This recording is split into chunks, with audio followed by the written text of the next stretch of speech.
The rime of ancient mariner S T Coleridge کی ایک لمبی پوئم ہے۔ شاعر کہتا ہے کہ ایک دن جہاز کے عرصے پہ ایک پرندہ آن بیٹھا۔ جانے وہ کب سے اڑ رہا تھا، کیسے وہ سمندر میں راستہ بھول گیا۔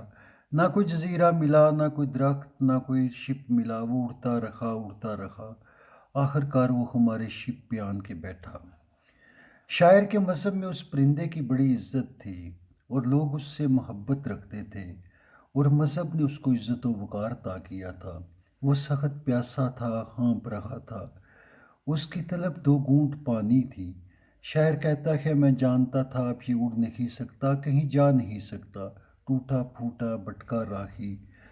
پھر میری نگاہ ایک چھڑی پر پڑی، میں نے چھڑی اٹھائی اور ہوا میں لہرائی۔ وہ دیکھ رہا تھا، اس کی آنکھوں میں مظلومیت تھی، قسم پرسی اور بے کسی اور بے بسی تھی۔ وہ مجھے بغور دیکھ رہا تھا، میری آنکھوں میں جھانک رہا تھا، گویا کہہ رہا ہو میں نے تیرا قصور کیا کیا ہے۔ مگر میں نے چشم زدن میں اس پہ وار کیا، اور اگلے لمحے وہ مردہ میرے سامنے پڑا تھا۔ اس کی طلب 2 گھونٹ پانی تھی، اور میں نے اسے موت کی نیند سلا دیا تھا۔ اسی رات یا پھر اگلے دن ہمارا شپ رستے سے بھٹک گیا، ہم نے نشان منزل کھو دیا۔ پھر ہم لوگ سمندر کی گہرائیوں میں بھٹک گئے، تاحد نگاہ سمندر اور منزل کا نشان نہیں۔ ہر روز سورج اگنی دیوتا بن کے ہمارے سر پہ کھڑا ہو جاتا اور سارا دن آگ برساتا۔ جہاز سفر کرتا رہا مگر سفر گویا رک چکا تھا۔ کیپٹن، مسافر اور سبھی لوگ پریشان تھے، مایوس تھے۔ نہ کوئی کسی سے بات کرتا، نہ کوئی خوش ہوتا۔ سب کی آنکھوں میں وہی بے کسی، بے بسی اور عاجزی تھی، وہی جو میں نے پرندے کی آنکھوں میں دیکھی تھی، جسے پانی دینے کی بجائے میں نے موت کی نیند سلا دیا تھا۔ ہر روز وہی منظر، وہی سماں، وہی افق، شعلے اگلتا ناراض سورج، وہی جہاز، وہی سمندر، گویا کوئی پینٹنگ ہو اور جہاز ایک جگہ پہ کھڑا ہو۔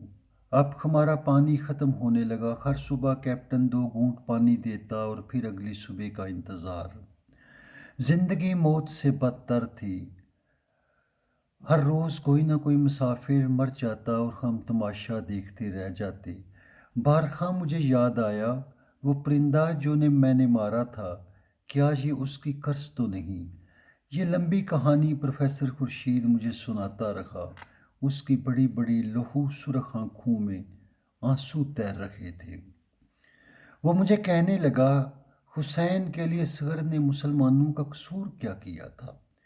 اس معصوم کی پیاس تو 2 گھونٹ پانی تھی، اور بدلے میں اس کو تیر سے مار دیا گیا، جنت کا سردار قتل کر دیا۔ یہی مسلمان ہیں، یہی اسلام ہے۔ اب قیامت تک مظلوم، بے بس اور حسین صفت سالے لوگ قتل ہوں گے، اور یزید صفت حکمرانی کریں گے۔ کیا یہ قرض نہیں؟ لعنتی قوم اور برے لوگ اچھوں پہ حملہ کرتے ہیں اور بروں کے پاؤں چاٹتے ہیں۔ بول تو کیا کہتا ہے، علی اصغر کا قصور کیا تھا؟ Thank you.